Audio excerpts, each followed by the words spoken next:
Hey, family, welcome to another episode of the Saturday Sit Down, hosted by your two favorites, Miss Erin Bull and my co host, Miss Lovey, host of Live, Laugh, and Lovey.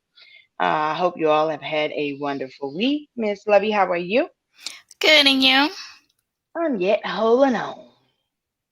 I know we normally do this at the end of the show, but we got to give a shout out to them frames. You've seen these before. I don't think so. If Yes, I you had. have.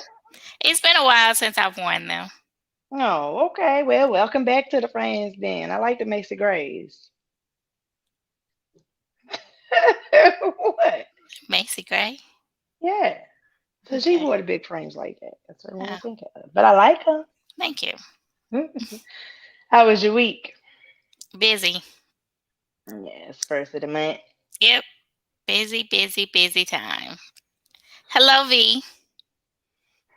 Well, for me, my week was good. Thanks Oh, for I'm sorry. I asking. was saying hello. He said hello in the comments. I was It saying hello to him. How was your week? it was all right. It was all right. We finally making some progress at work. Things are settling down. I've adjusted my schedule, so now I'm doing night shift. But I mean, I come in at 10.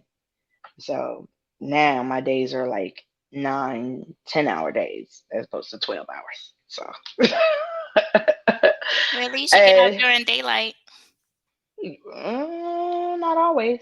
Oh, okay. Well, No, not always. Not always. But it's getting better.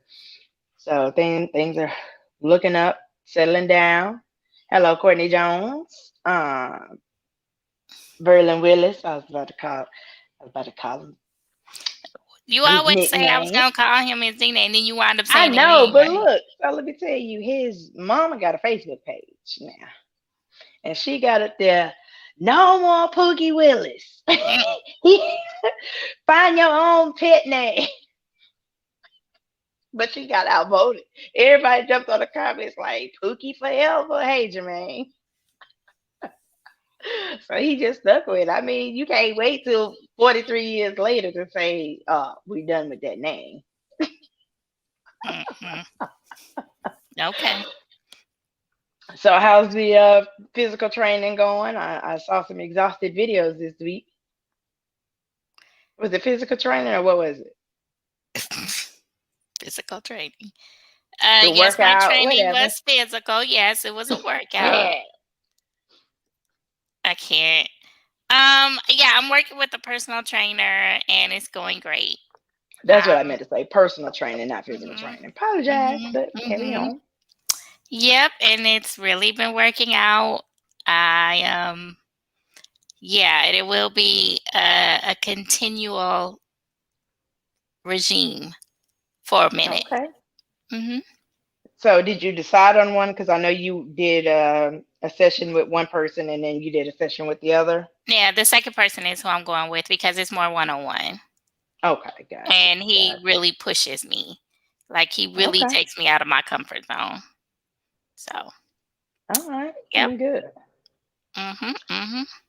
Well, on a side note about the sea moss journey, so I forgot to take my sea moss one day. Baby, I will never do that again. I Why? will What happened? ne- oh my goodness. It was a totally different day. Like, okay, so what I'm understanding about sea moss since I skipped that day is that it doesn't necessarily give you energy, like you don't really feel that burst, but it helps you preserve the energy you have and it, stretches throughout the day. But it was yesterday that I forgot to take the sea moss.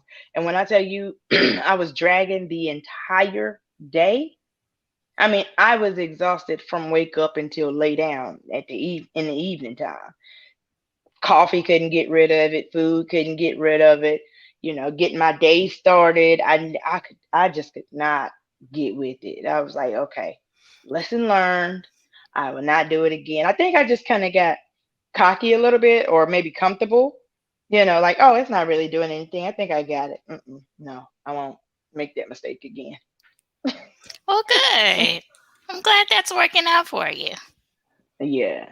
And like I said, I definitely didn't understand everything that it was doing because it kind of works definitely like behind the scenes of, Mhm. what I'm saying, you don't really notice it.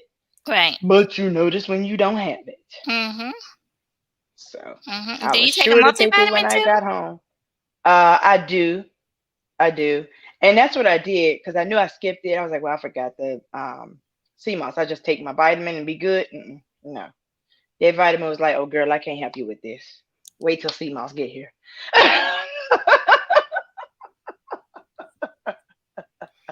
I can't. Okay. Well, good. I'm glad. I'm glad that's working out for you. Next up, we gonna get you to do some exercising. Okay, That's not a bad word. Don't treat it as such. okay, It's not a bad word. Don't treat it as such. Anywho, yes, good. I'm glad that's working out for you. Health is wealth. yes, We it only is. have one life, and we have to treat it as precious as we possibly can. We don't know the day, we don't know the hour, so we have to do right by our body, and our bodies will do right by us. Yes, ma'am. Yes, Mhm. ma'am. Mhm. Well, on a sadder note, Earl Simmons, also known as DMX, passed away yesterday at the age of 50. Mhm. And that one hits a little different for me. I was a fan on a different level, like not just the music, but the man, the story. Yeah, he pretty much started his career at the same time I was entering college. So, of course, music always coincides to what you're going through in life. And that's how you kind of remember the music and the moments, is the two of those together.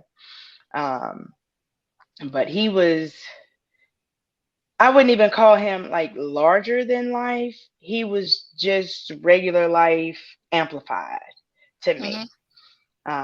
What I loved most about him was that he was unapologetically him.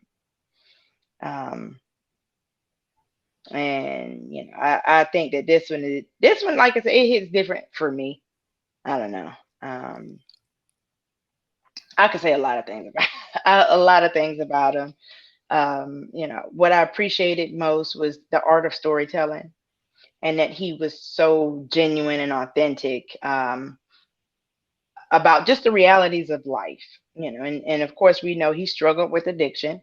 Unfortunately, he was actually tricked into crack at the age of 14 by one of the big homies, if you want to call him that.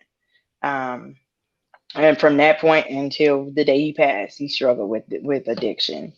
But throughout his musical career, he told that story, and I appreciated the fact that he was uh, real about the struggles with it. Most of the time when you hear about drugs in rap music, they're sensationalizing it, saying, promoting it like it's cool, it's a thing to do. He was real. Like, this ain't what you want to do. This is what it makes you do. These are the struggles. He talked about the losses that he took as a result of the addiction. Um, and I appreciated that he put God in God's place in his music, because normally when you hear about God in rapping, it's usually, thank God I didn't go to jail that day. Thank God for getting me out of some illegal stuff that I did. But with DMX, he put God first, and he was honest that the shortcomings and the struggles that he was going through were a result of his own decisions versus it being God's plan, or a punishment from God. um, and on every album he always had prayers, and he always had a conversation with God. And I feel like he presented a balanced reality of music, religion, and just life in general. He even had conversations that he had with the devil on a couple of his albums, and recognizing the devil for what he was, and, giving him his due as far as when he would try and get involved in things. And, um, the rabbit hole that you kind of go down when you listen to the devil versus to God. Um, but it's like I said, it just hits me, you know what I'm saying, from a different perspective. It forget about the music. I love the music. I was a fan of his music, but I was a bigger fan of his story and what he stood for. From the time he hit the scene to the day he left this earth, he stood for God, family, loyalty, and respect. And you can't do nothing but respect that. Hmm. Sorry, I didn't mean to get on my soapbox, but No, that's fine. That's what we're here he to touched my discuss. heart a little bit. Hmm.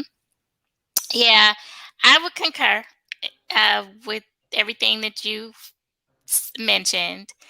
Um, Last night I was listening to, oh, I forgot. There was so many people doing mixes like D Nice and Jazzy Jeff today. So it was a few DJs that was on IG last night doing mixes in tribute to X. And as they were playing them, it was just like hit after hit after hit after hit after feature after feature. I was like, damn, he was on that. Dang. Okay.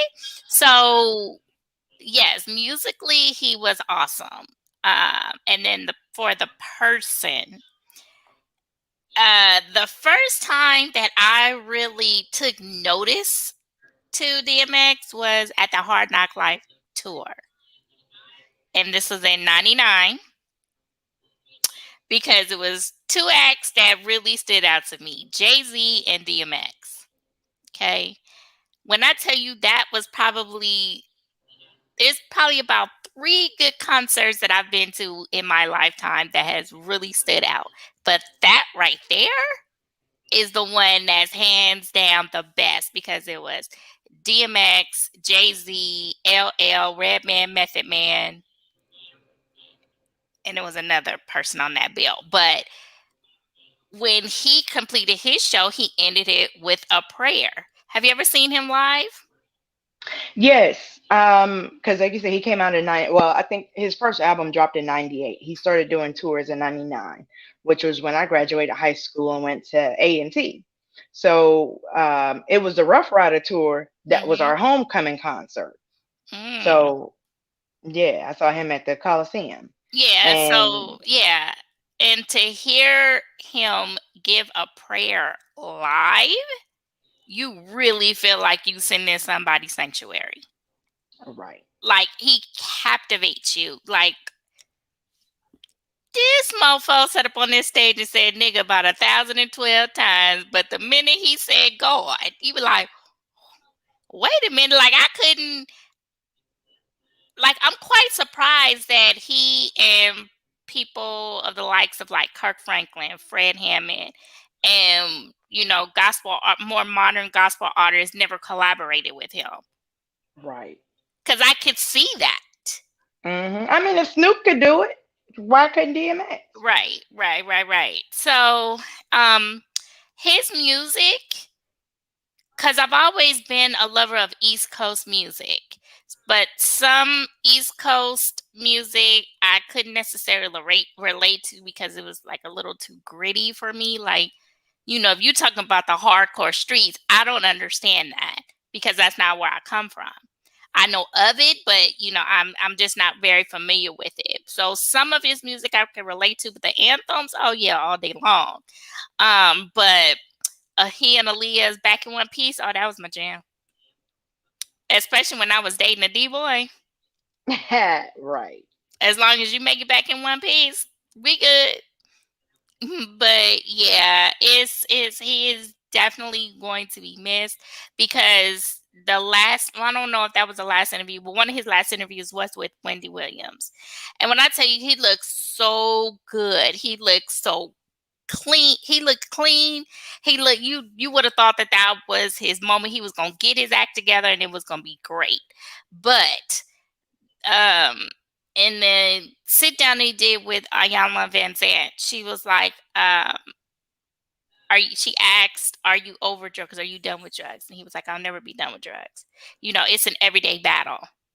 He's like, I'm an addict. Once you're an addict, that's it. Every day is a single struggle. So, and it just breaks my heart that he just couldn't get it together.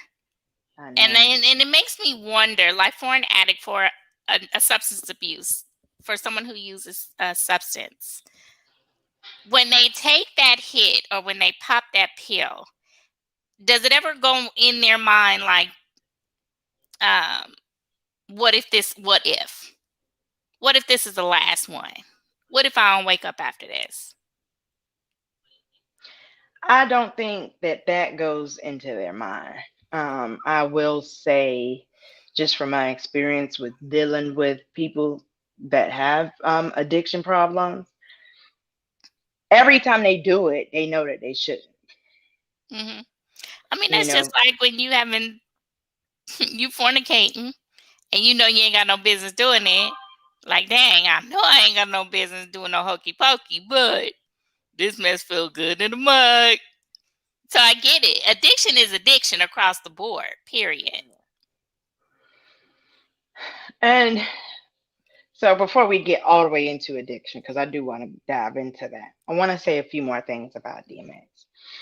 One of the things that I really, really appreciated about him was not only that he mastered the art of storytelling, but he mastered the art of vulnerability and transparency without ever giving up any of his masculinity. Hmm. No matter how, because he was very open about his struggles, the demons that he fought and faced on a daily basis, and what a constant struggle that was. That he was transparent about, taking wins and losses, and all of that. But I mean, he would pray, he would cry, and do all of these non-traditional masculine things, but he never came off as soft, Hmm. and I appreciated him for being an example for men to be honest and to be vocal about their emotions and what they deal with and the things that they feel. You don't have to internalize that, nor do you have, you don't also have to be like violent in expressing what you're feeling, or what you're dealing with, so Especially in the era of which he came in. Because that was masculine city. What? You crying? Man up. You know what I'm saying? Or, talk about it was cancel culture before it was before there was a name to it or a title to it. yeah, yeah. So yeah, I agree. I agree. Like you said, he was unapologetically himself. Hmm. All right, so now let's go back to the addiction thing. Hmm. And that was definitely one of the saddest parts of it. um that was the cause of his death. I mean, we know not the moment or the hour. We could go at any time, addiction or not. But when it comes to addiction, it's different levels to it. And, I mean, you have to deal with an addict according to who that person is. You have some that are addicts, they know that they're an addict and they're good with it. Like, it's just what I do. Hmm. Okay. Those people, sometimes you kind of just got to wash your hands out. But people that are really struggling to just struggling with that fight, letting it go. You can't just fall back because they've fallen off, and we kind of teach ourselves that, like, because we understand, like, us non-addicts understand the harmfulness of it, what they're doing to themselves. And because we genuinely care for that person, oftentimes it's just we feel like it's better for all involved that we walk away, because we can't really help you, we can't cure you of this, but we also can't sit here and watch you in this downward spiral, Hmm. so we just kind of feel like, okay, well, I'm gonna let you get through it, especially Right. when it's somebody that tends to bounce back a lot, Hmm. or it becomes like what they do. They hit a rough patch, they fall off, and then they come back. Right. That's when we really like, oh well, it's just one of those times. He'll be back. Right. It's just a binge for a couple of days. We got to do better. We got to do better, and that's for the common man. Now, when you get to celebrity status, it's a lot more difficult. And at that point, it's not really us that can kind of help them or anything like that. It's the people around them. And, when you have a common man with an addiction, that rock bottom is a lot closer than when you're a celebrity, Mhm. because at least with a common man, at some point they're going to hit rock bottom. They're going to Mhm. lose that job. They're going to be out of income. They're going to lose their house, their car, whatever. There's a bottom, and you know what that bottom is. And they can hit that without death being the outcome of it. Right. But when you get to that celebrity status, now you got a lot more money to burn through before you hit rock bottom. A lot more housing options, car options. Then you have friends and connects that will give you the very thing you're trying to get away from, rather than Yep. give you money, give you, a place to stay, help you get into rehab or something like that. They want to invite you to come party with them, knowing what your struggles are. Yeah. So, it's a tough fight no matter what your status is, and to deal with a person with an addiction is hard. It's hard. It's painful, and you don't know what to do, and they don't know what to do, and you can only, no matter, you can't love them out of it. Mhm. Nor can you will them to do right. They have to want to do it on their own. They have to want to do it on their own, and they have to be committed to it, Mhm. and they have to be honest about the nature of the addiction. That it's not just cracking open that beer, hitting that line, buying the substance of your choice, or the pill, the blow, whatever it is, but not even allowing. You have to recognize the triggers first. Because there are things that lead, like you don't just stumble into a binge, or a drink, or a line, or whatever. It's things leading up to it, whether it's a, hey man, why don't you come holler at me, what that's about. That's your opportunity there to take a stand. Because just like I know, once you go over there. Yeah, Roxanne Shante, she gave a very it was a moving tribute to him, because she said that, their in the few times that their paths have crossed, they've sat down and had a long talk, which I can probably, I could believe that, because I could believe, even if I were to see him in the street, hey, how you doing? You strike up a conversation, you sitting there, we gonna be talking. But she revealed that they pretty much had the same kind of background. Mother didn't want them, was passed off, and they were in the system, and she told the story about how he did get addicted to drugs. She said one thing. She was like, let me tell you something. I have never done drugs, and I don't drink alcohol. And you want to know why? She's like, because I did not want to like the feeling that it was going to bring me. Because I knew that once I got addicted to that feeling, I was not going to be able to come back. And Yeah. I could appreciate her being honest, because it's true. Because I know for myself, I've had friends along the way who have tried it and they decided that it wasn't for them. And then I've had those who got addicted to it. Matter of fact, one of my closest friends now dibbles and dabbles in it. And I'm just like, how do you wait till you damn near 50 to decide, oh, yeah, I'm going to go ahead and I'm gonna take some lines. Who does that? I'm Yeah. just like, where's your self esteem? Like, I could understand if we were still kids doing this, but what is going on in your life for you to feel as though this is okay, or for you to resort to uh, taking your troubles or dismissing your troubles with the with your drug of choice? Right. And to Roxanne Shantae's point, like that's why I never ventured very far in anything. Like no drugs, weed, air quotes. I was Bill Clinton, okay? I was definitely a peer pressure smoker, and I wasted more weed than I ever partook of.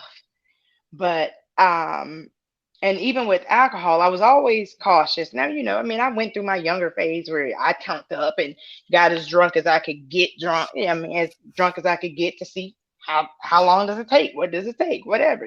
But one thing that I would never do was drink when I was upset, drink when I was having a bad day, drink because I never wanted to develop that pattern of I'm in a bad point, a rough spot. Let me turn to this substance. Now, I do smoke cigarettes. That was the only thing. I mean, and I can't even, like, now, it's just so much of a habit. It's harmful, yes, but it's not illegal. But that's a horse of a different color to me. But like with alcohol, mm-mm. And then with hard drugs, I went to school in Stockbridge High School, predominantly white.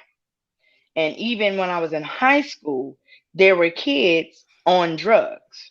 And I saw how they were, coming in zombie like drooling, just like it was scared straight for me in high school. So that, no, I never wanted to be like that. So I just always avoided it. And because of just the powerfulness of the addiction, because something, there's no way in the world you're gonna get me to try something that one hit and I'm hooked. Oh no, baby. No, no, no, I couldn't imagine. And then, just coming up on that dare program and all that stuff worked for me. I ain't gonna lie, that stuff worked for me. It shook me. I was like, oh no, no, no. People losing houses, jobs, and they always used to tell you that the homeless people were always on drugs. Now, in my older age, I know that's not true, but that was the picture for me. I mean, I don't come from the streets.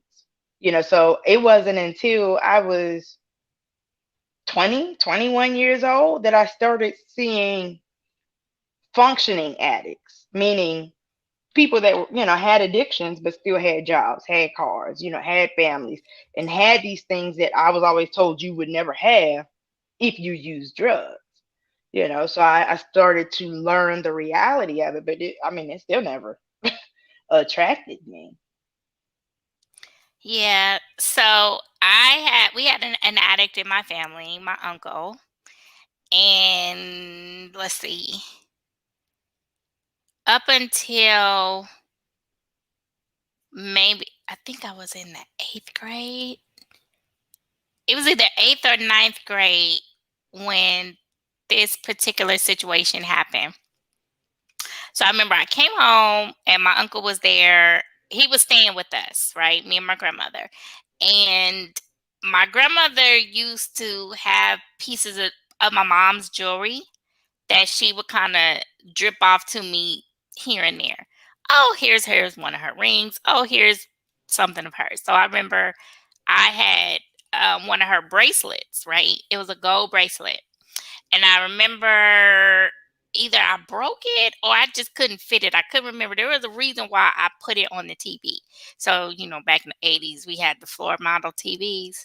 So I remember I set it on top of the TV. So I came home and my bracelet was gone. So I was like, "Hey, grandmother, did you move my bracelet?" So first I went in my room to look to see if she put it in there. Wasn't in there. So I asked her. I said, "Did you take my bracelet? Did you move it?" No. Okay. Well, where else is it gonna be? Got a crackhead in the house. Hey. Boy, you got my bracelet? No, I don't have your bracelet. Okay, where is it? Grandmother didn't move it. I didn't move it. It's not in my room. Where could it be? I know where I left it. It should still be in the same place. This is my house. What's the problem? So he got mad. He was drinking a 40, shook it up, all in my face. Don't you ever accuse me of anything. Oh, grandmother, you better get your son. Get your boy. Okay? Get your boy. So, um, either she went in there confronting him about something or she was trying to put him out because at that point it was like the last straw because he was, kind of picking stuff, plucking stuff out of the house anyway. So that was her breaking point. So I went into the kitchen to clean myself up. And then the next thing I heard, boo, boo, boo, I hear a whole bunch of commotion in the front. So I come around the corner and he's like standing over my grandmother, like boom, boom, boom. And so I was just like, what? So I tried to, put on my cape, knowing I couldn't do shit. But, I grabbed him by his leg. Um, and then he flips me out of my chair. Oh no. And so I still tried to come back and try to grab his leg, try to do something to distract him.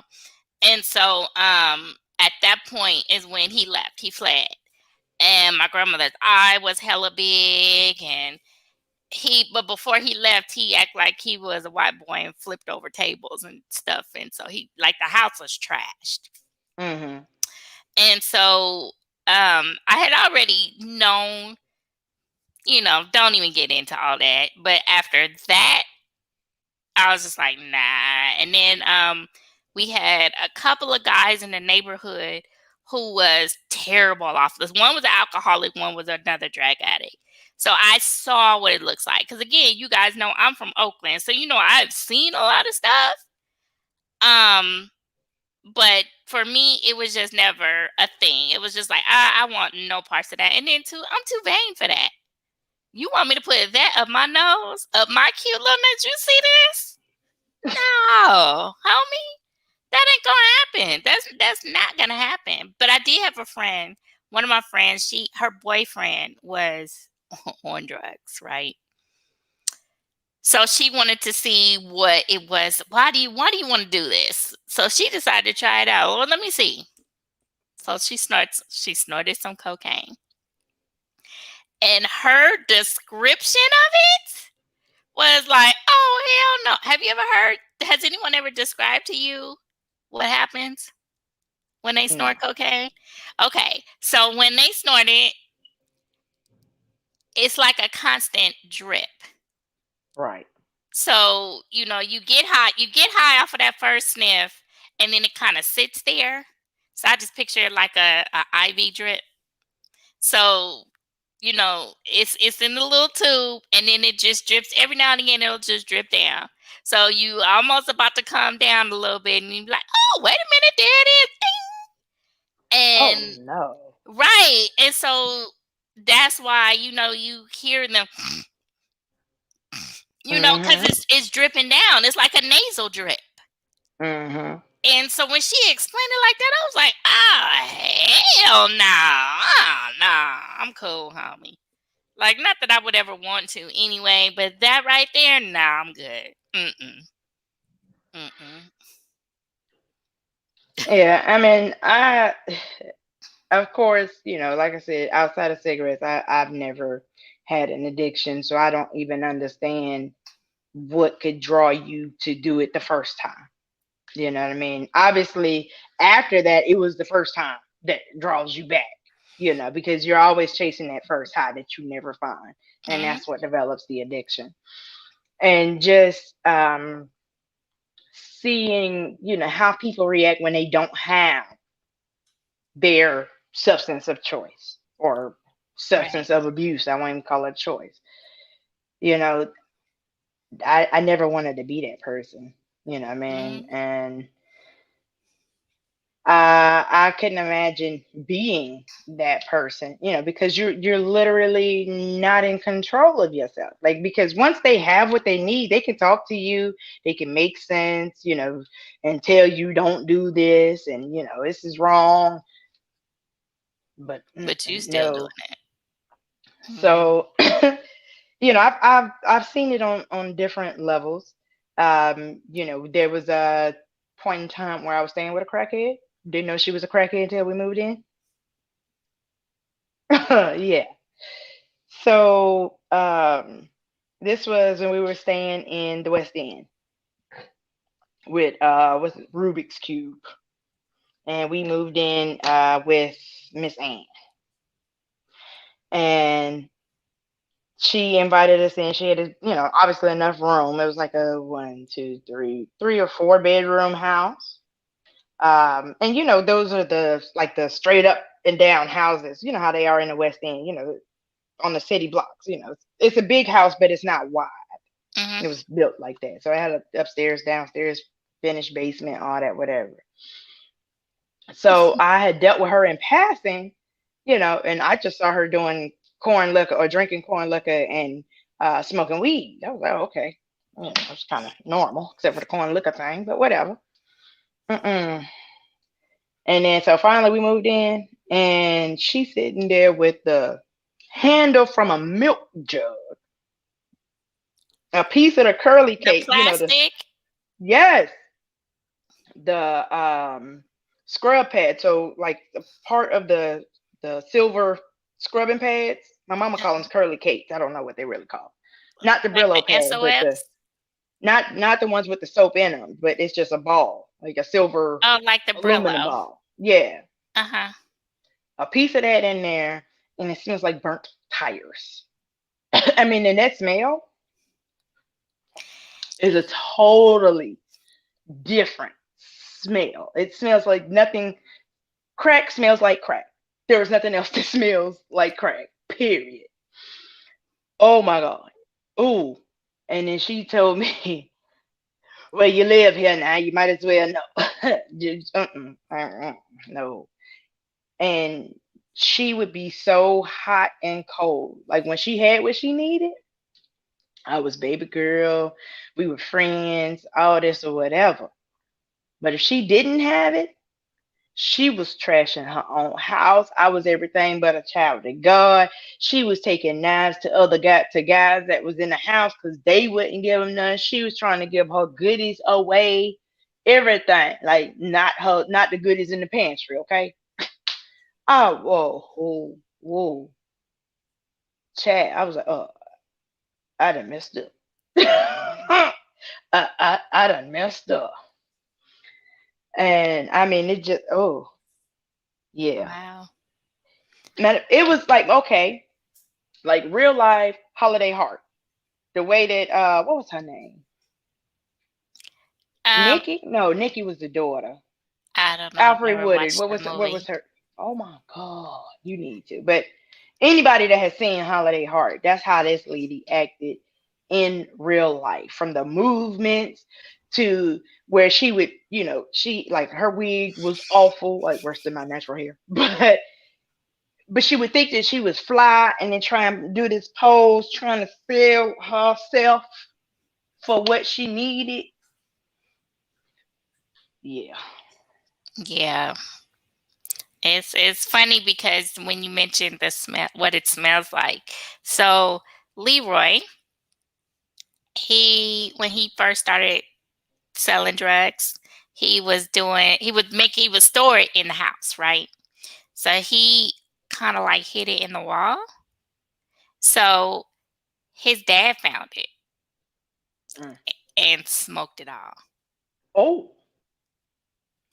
So he said when he walked in the house, he was like, "What the yeah." Yeah, so he told me he tried to explain to me what it smelled like, but I was just like, he was like, and the house that they were in was huge, was ginormous. So you talk about the style of home that she had. The houses well, no, I won't say the houses in California, but that particular house, that was a huge house. So for you Hmm. to walk in and to immediately detect what that smell is, that says a lot about the aroma. So it permeates. You know what I'm saying? There, you cannot sneak and do it. You could possibly sneak and smoke weed. You could possibly smoke and smoke cigarettes. But crack, no ma'am. No. No. No, like no. And it immediately burns your throat. Your eyes water. I don't know how people have conversation. How do you sit around and smoke crack because you can't breathe? You can't breathe, like, because she would try and talk to me. I'm like, let me go outside. You speaking sign language because I can't be in here. She Mm-mm, do what? no. Speaking sign language. Like, but Wow. and then I have dated a person with addiction a couple of times actually. Um, One was alcohol addiction, and then one was alcohol and drugs. Alcohol is bad. Alcohol and drugs is obviously worse. Um, and that was rough.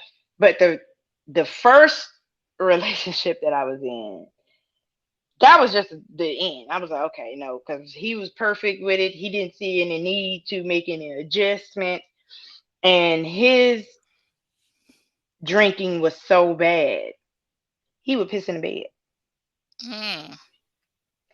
and he would be so drunk. And sometimes I just didn't want to sleep with him, period, because I was afraid. So I would get up, pour water on the bed, and wake him up and tell him he done peed in the bed again. And it happened so frequent he couldn't argue. He couldn't tell me he didn't do that. True story. True story. Wow.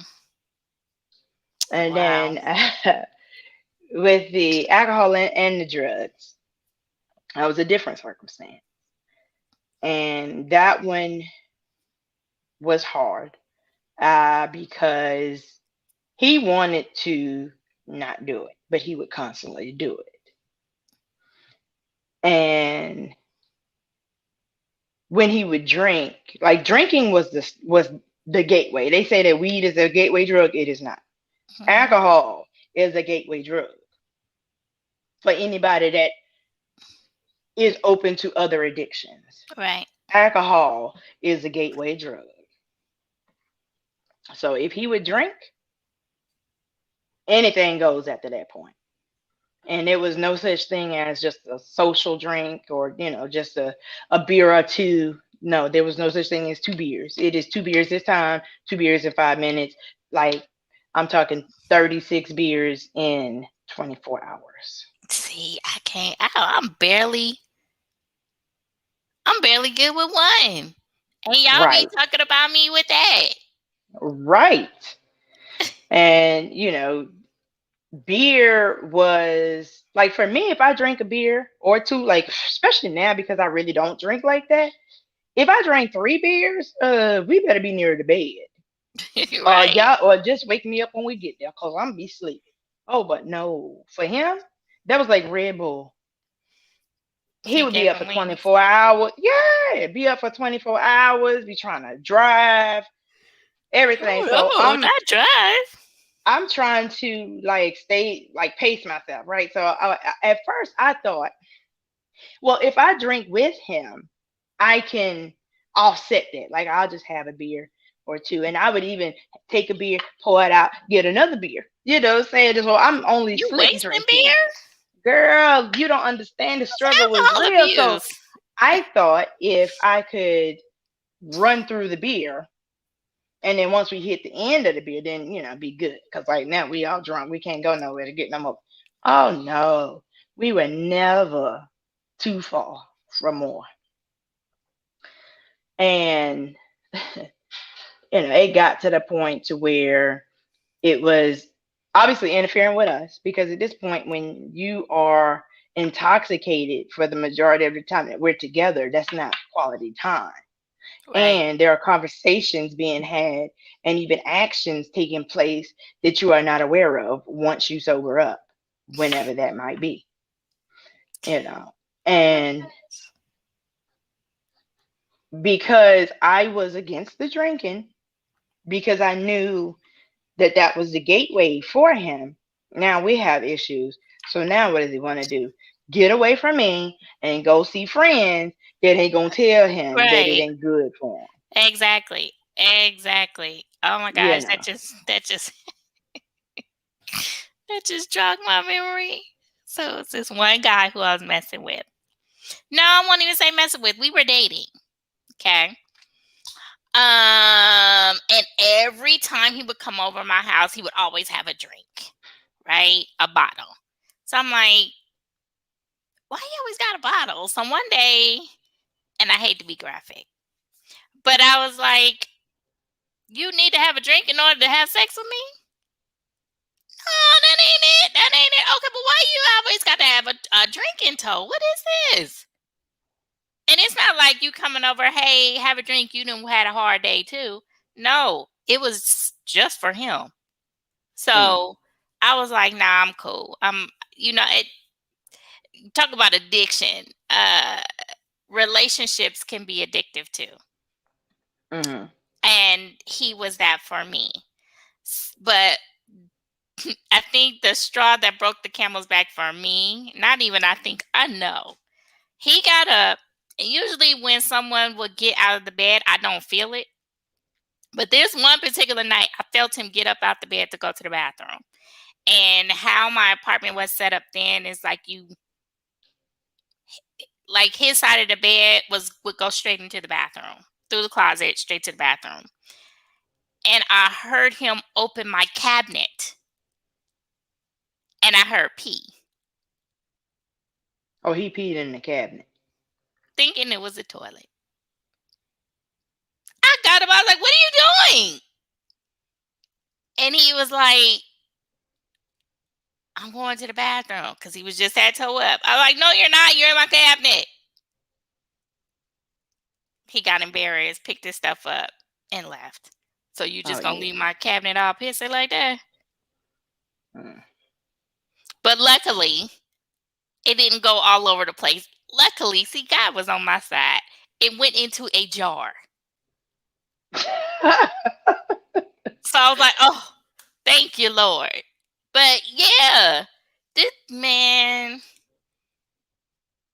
this whole addiction thing is it's no joke.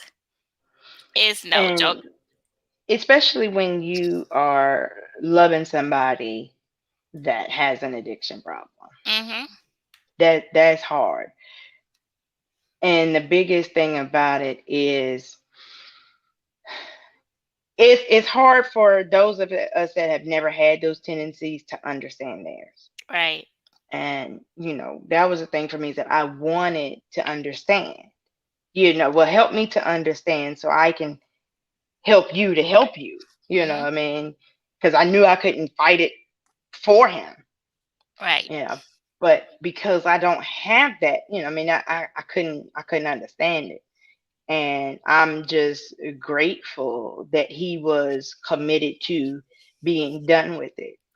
And the rock bottom that he hit wasn't the worst case scenario, but there were definitely some trials and tribulations with that. And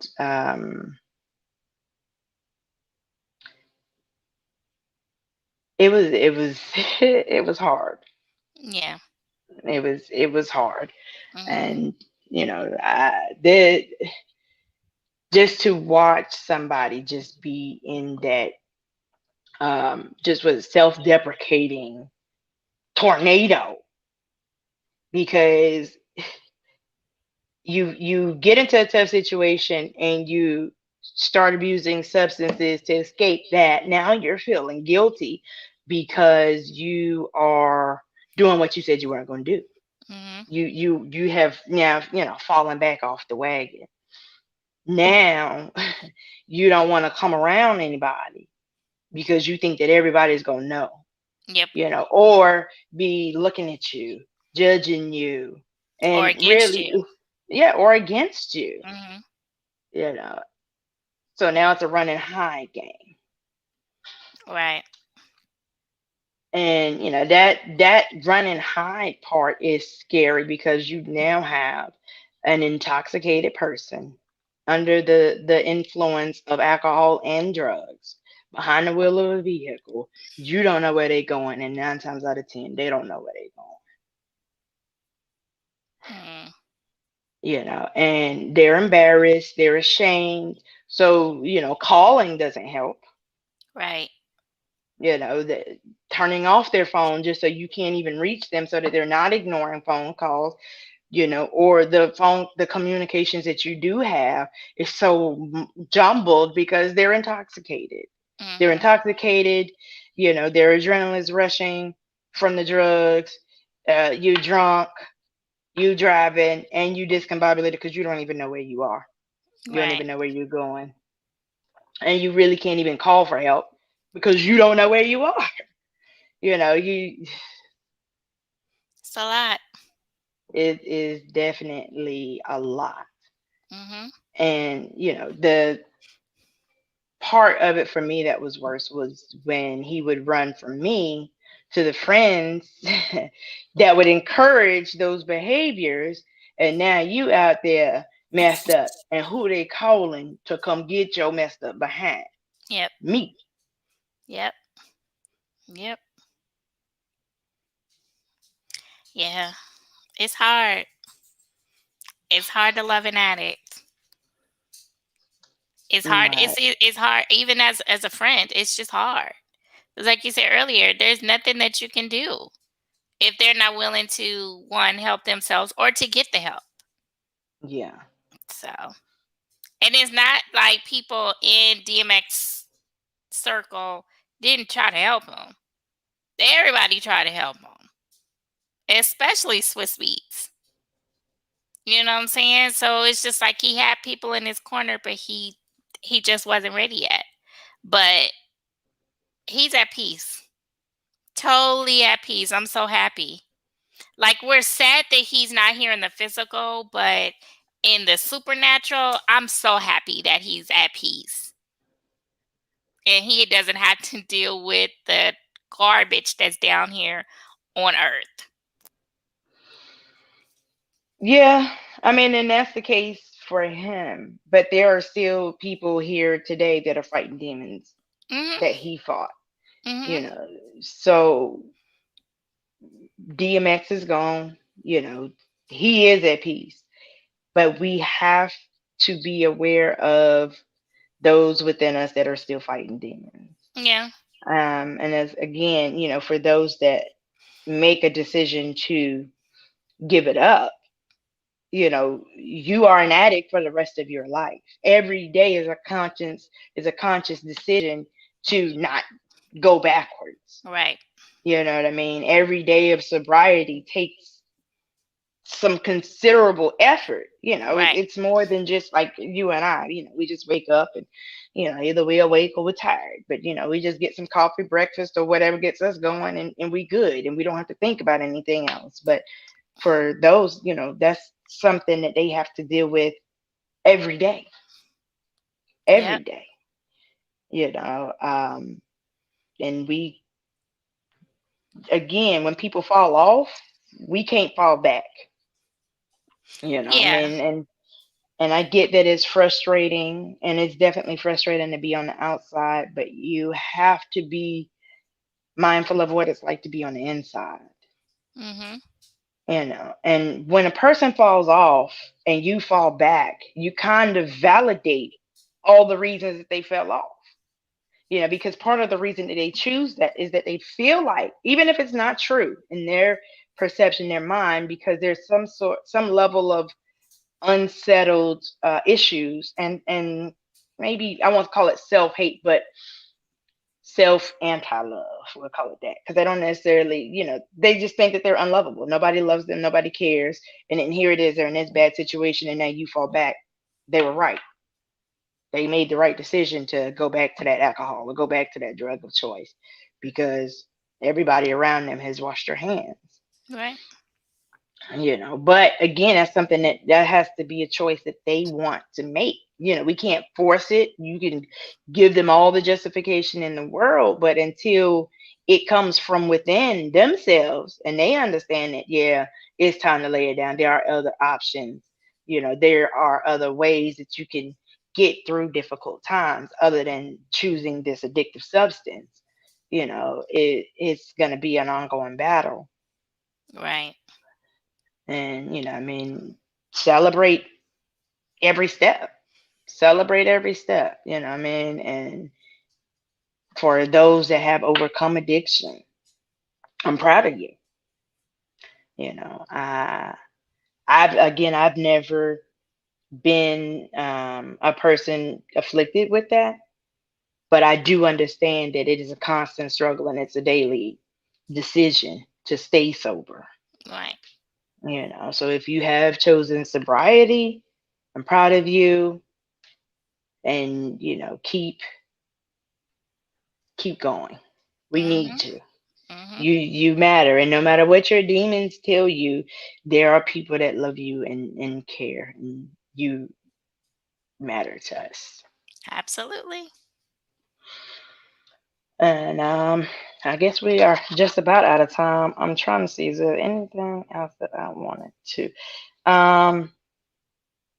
and after this video is over, I will put up the Alcoholic Anonymous, Narcotics Anonymous links and phone numbers for anybody that may be watching, or if you know somebody that knows somebody, let's see what we can do to get them some help. Um, let's see. So we got about 3 minutes. You got a question of the day? Yes. What would you like to be remembered for? What would I like to be remembered for? Making a positive impact. Uh, I want to be remembered for making your life better, Okay. Making whoever others' that lives is. better? Yeah. Okay. Okay. And for you? So I would like to be remembered for uh, someone who had the ability of seeing the brighter side of things, no matter how dismal it may be. Because I've been accused of being Susie Sunshine sometime. Like, Unicorns and rainbows. yeah. Um, and then two, I want to be remembered for always trying. Because, thus far, if you tell me I can't do it, I'm going to figure out a way that I can do it. I'm All going to right. try, at least try. Because that's how I've been able to get this far in life. Like nothing. I want to be remembered for not having anything stop me from achieving any of my goals. Okay. Hmm. Sounds good. And you are definitely well on your way. Cool, cool, cool. All right. Well, we done here. Yes, ma'am. We are out of here. As always, y'all, thank you so much for tuning in. We appreciate your support. We love you. We love you. Condolences again to Earl Simmons, aka DMX, and well, DMX's family, because he's at peace now, and now it's time for us to make peace. And I hope that we work on. And I didn't mention this, so I'm gonna take a couple more minutes before we get out of here. Give people their flowers while they're still here. Excuse me. Ooh, bless you. Thank you. Let people know that they matter to you. Hmm. Appreciate people that you appreciate. You know what I mean? We can't take people for granted. We can't take, you know, circumstances and situations for granted. We have to give people their flowers. And let me elaborate on what I mean by giving people their flowers.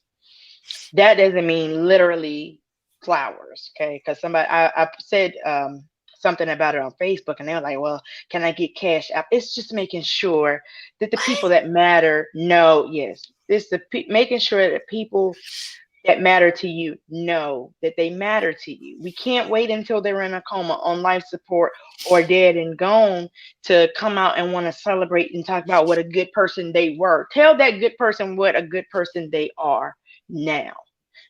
And you never know what a difference just that kind word can make in a person's life. Mhm. You never know somebody's situation or their mind state. What I mean, that could make all the difference in the world. Just imagine how many less people we would have to bring flowers to their grave if we gave flowers to them now. Right. Absolutely. Absolutely. I'm gonna just send text messages tonight. Yeah. I love you, Aaron. I do. You get on my Ah, nerves sometimes, but I love you. I love you too, even though you get on my nerves. Yeah, I know. Gonna go a week without talking to me, but then when you need something, hey friend. First of all, the phone rings on both ends, okay? You Yeah, but be I just hella hadn't talked because busy. yeah, because I get up at like 10, 11 o'clock now, so I wasn't gonna ring your phone at that time. And it seems like the only time I get to see you is if I have the need. So, I mean, well, or you could have cake. Okay, just kidding. But nevertheless, once again, y'all, thank you again for your support. I want to give all 356 subscribers your flowers now. You you matter. We appreciate you. Those of you that are constant what do you want to call it? viewers. Viewers. There you go. You always here every weekend. We appreciate you. You are the reason why we come back every weekend. And to the people in my life, all my family, my friends, Miss Lovey V, who's here with me. I love you all. I appreciate you all. Thank you so much just for your support on this program and just helping me to grow and be better. And be a positive light to someone. Smile. It's free. Be infectious. That's all Yeah, you need to do. Let's make a difference in the world. a positive difference. hmm All right, y'all, stay safe. We will see you guys next week. As always, it is the Saturday sit down. Stay safe, get your COVID shot, and wear your mask until you have both doses. We are out of here. Bye. Bye.